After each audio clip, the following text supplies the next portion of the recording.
Right now, I'm coming to you from the Atlantic Ocean side of the St. Peter's Canal, with St. Peter's Bay just over my shoulder. This is going to be a busy spot on the first Sunday afternoon of August as a longtime Richmond County event revs up once again after being shut down for 2 years due to the COVID-19 pandemic and the accompanying social distancing restrictions and gathering limits.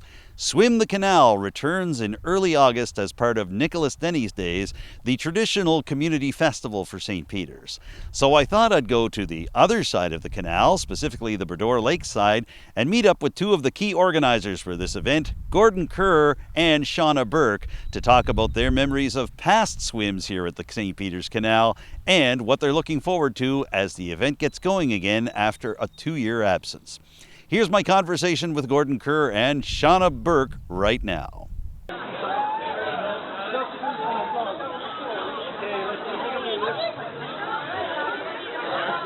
When we moved back here to St. Peter's in 2012, 10 years ago, Anne-Marie was lamenting about how nobody was swimming in the canal, and they had signs posted, no swimming, because when she grew up, the canal was full of kids, and that's where they spent their summers, swimming in the canal.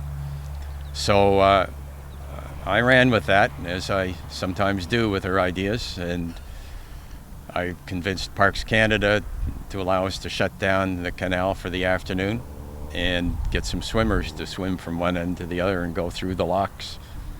And we went from there. The first year we swam from the ocean to the lake, and we haven't done that since because the water flows better for opening the locks to going in the opposite direction. But I remember hugging Anne-Marie when she got out of the water. It's a good big picture, the big hug. I remember that, and I remember there were 75 swimmers. It was awesome. It was, so much fun.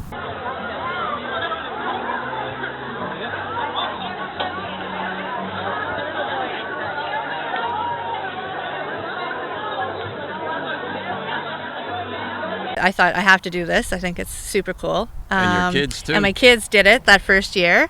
And I think Caitlin was the youngest one that did it. She was 8. And then I remember Mary Jessie Savoy, she was 80. So we have pictures of the two of them, the youngest and the oldest. And then we've done those pictures every year since. They've you know what I mean? They've done those pictures with their number on their arm and, Yeah. So yeah, it's kind of been like a family thing that we've done together. And like the Cotton family, they got 4 generations. Yep. Like Mary Jessie, Bobby, Robbie, and then I think Lexi, the youngest, right? Has been doing it. The St. Peter's Volunteer Fire Department has every year provided volunteers for safety at the canal, and we have them along with Nova Scotia Lifeguarders Society. So it's a very safe event. And you can swim with noodles or life jackets or flippers or goggles, like whatever you need. There's no restrictions on what whatever. I wore the wetsuit that freezing cold, rainy year. Yeah. Because it was cold. Mm-hmm. And I hear people are scared of jellies, Adam. It hasn't been that bad, hey? No. So far, every year that we've had it, I've heard a few people say, I'm scared of the jellies, but knock on wood, so far, I think we haven't had a bad year. So try to spread out a little bit as best as you can, because swimming in a group is very tough. The water's really churned up and everything. So try and be aware and be careful of that. Other than that, have fun. Does anybody have any questions at all, though, before we get on the bus and get moving? And the bus ride, I have to say, is one of my favorite parts. As an adult, you don't get to go on a school bus very often, but that's one of my favorite parts, going on the bus. And it's a short distance. Yeah. Exactly. We're jammed in the seats together. You feel like you're the only one in the water sometimes too when you look up and all those people are cheering for you, but you're not, you know what I mean? But you do. It's a rush. Like there's so many people cheering you on.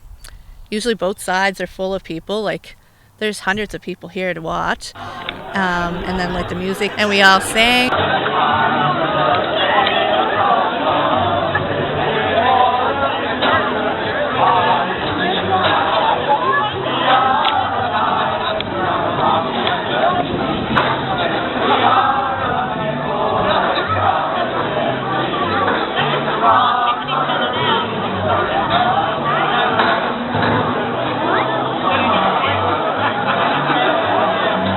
Well, how the Parks Canada involvement starts is that we get a permit from the events coordinator for Parks Canada, who works out of Bedeck and is responsible for the St. Peter's Canal. And traditionally, there were no events at the St. Peter's Canal, so this is really the first one. It's so exciting when those locks open to just go from the lake to the ocean is pretty cool. There we go.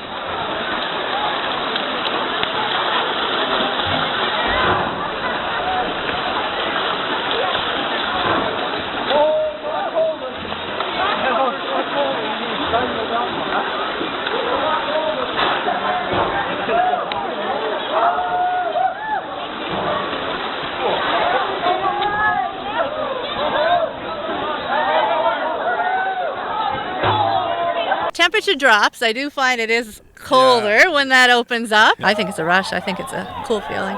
I've done it every year, and I've enjoyed it every year. It's fantastic, like looking around, everybody's smiling, everybody's so happy. Usually my girls like to race from when the locks open back to shore. So that's always kind of fun watching them to see which one got there first. There are those hugs when you get out of the water. Like, I don't know, to me, it's a all-around great feeling. It is. From the registration statistics, in 2019, we saw that 50% of the people were from off-island. And they were from all over the place. There was people from Europe, from different bunch of states in the United States, all across Canada.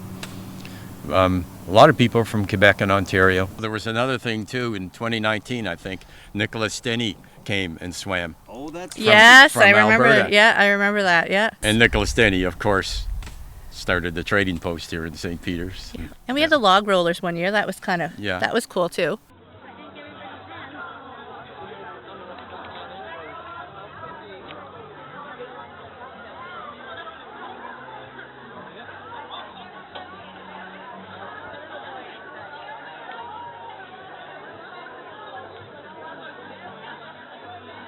I think people definitely missed it, and I think it's something that we've grown to look forward to every year.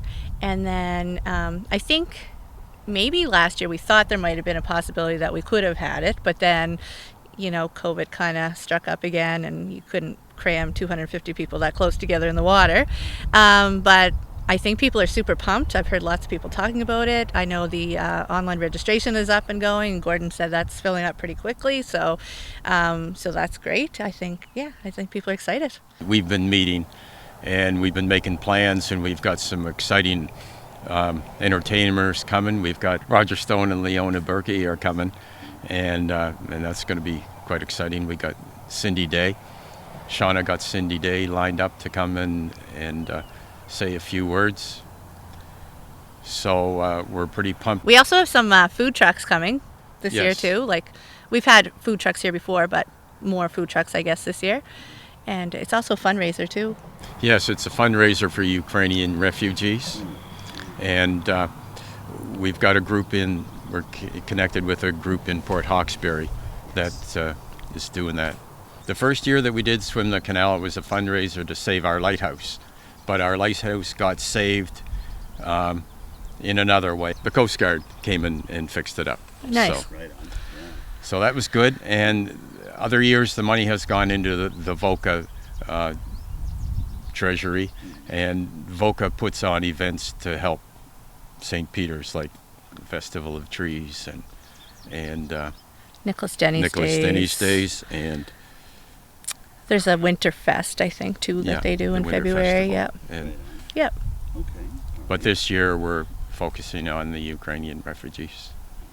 So the online registration is up and running. You can go to visitstpeters.com. Yeah. And there's a link there to swim the canal.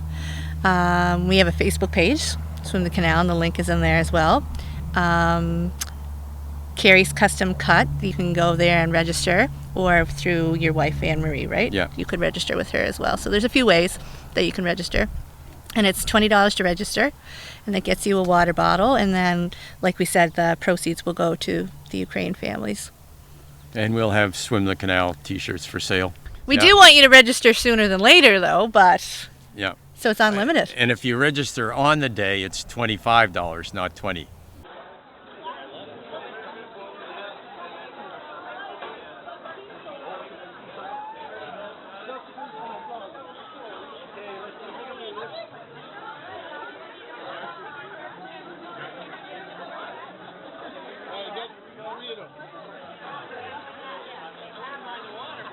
Anne Marie's family members, they're all come and swim. They come from away wherever they are.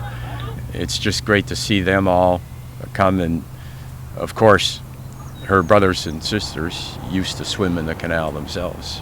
I love looking at the pictures after too, because you're kind of like, you know, the hustle and bustle of everything. You're not really, you know, and then some of those photographers capture pictures that I didn't even know they were taking, you know what I mean? So it's nice to look at those afterwards. Marilyn Proctor and Melissa Carter. Yes, they're have taken amazing. some Their beautiful pictures are photos. amazing. And there was a drone photo one year. Well, you are close together and you're chatting and you're kind of keeping an eye on everyone, make sure things are, you know, going smooth and if anybody needs help. But like when you're all together in the locks, you're pretty tight in there, and you're chatting and you're talking, and yeah.